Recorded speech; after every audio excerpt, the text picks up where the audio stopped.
കസ്തൂരിമാനെക്കുറിച്ച് നിങ്ങൾ കേട്ടിരിക്കും. കസ്തൂരിമാൻ എന്ന മൃഗത്തിന് വയറ്റിനടുത്ത് ഒരു വിശേഷ ഗ്രന്ഥിയുണ്ട്. മസ്ക് ഗ്രന്ഥി എന്നാണ് ഇത് അറിയപ്പെടുന്നത്. ഈ ഗ്രന്ഥിയിൽ നിന്ന് ഉൽപ്പാദിപ്പിക്കുന്ന കസ്തൂരിദ്രവം കാരണമാണ് താൻ പോകുന്ന വഴികളിലെല്ലാം നല്ല സുഗന്ധം പരത്താൻ കസ്തൂരിമാന് സാധിക്കുന്നത്. എന്നാൽ സുഗന്ധത്തിൻ്റെ ഉറവിടം അന്വേഷിച്ച് കസ്തൂരിമാൻ യാത്ര തുടരുകയാണ്.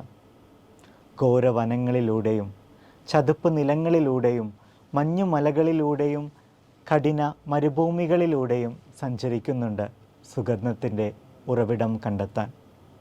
ഒടുവിൽ അന്വേഷിച്ചലഞ്ഞ് തളർന്നു കുഴഞ്ഞ് അത് വീഴുന്നുണ്ട്.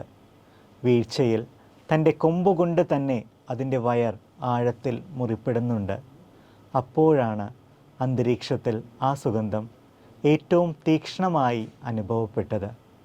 താൻ ഇതുവരെയും അന്വേഷിച്ചതിൻ്റെ ഉറവിടം തൻ്റെ ഉദരം തന്നെയാണെന്ന് മനസ്സിലാക്കാൻ മരണം വരെ അതിന് കാത്തിരിക്കേണ്ടി വന്നു. സ്നേഹം നിറഞ്ഞവരെ, യഥാർത്ഥത്തിൽ നാം ഈ കസ്തൂരിമാനെ പോലെയാണ്. ഒത്തിരിയേറെ നന്മകളും കഴിവുകളും ദൈവം നമ്മിൽ നിറച്ചിട്ടുണ്ട്.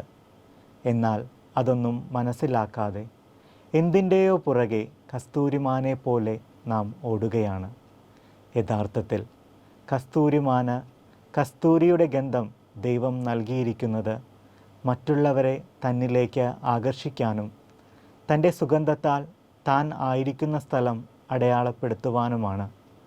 നമുക്കും ദൈവം നമ്മുടെ ഉള്ളിൽ നിറച്ചിരിക്കുന്ന നന്മകളും കഴിവുകളും ദൈവത്തിങ്കലേക്ക് മറ്റുള്ളവരെ അടുപ്പിക്കുവാനും മറ്റുള്ളവർക്ക് നന്മയാകുന്ന സുഗന്ധം പരത്തിക്കൊണ്ട് എല്ലാവരെയും ഹാപ്പിയാക്കുവാൻ ഒന്ന് പരിശ്രമിച്ചാലോ?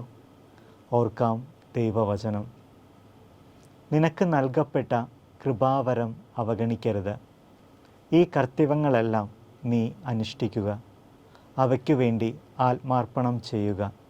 അങ്ങനെ എല്ലാവരും നിൻ്റെ പുരോഗതി കാണാൻ ഇടയാകട്ടെ. വിശുദ്ധ പൗലോസ് അപ്പോസ്തലൻ തിമോത്തിയോസിന് എഴുതിയ 1-ാം ലേഖനം 4-ാം അധ്യായം 14-15 വാക്യങ്ങൾ.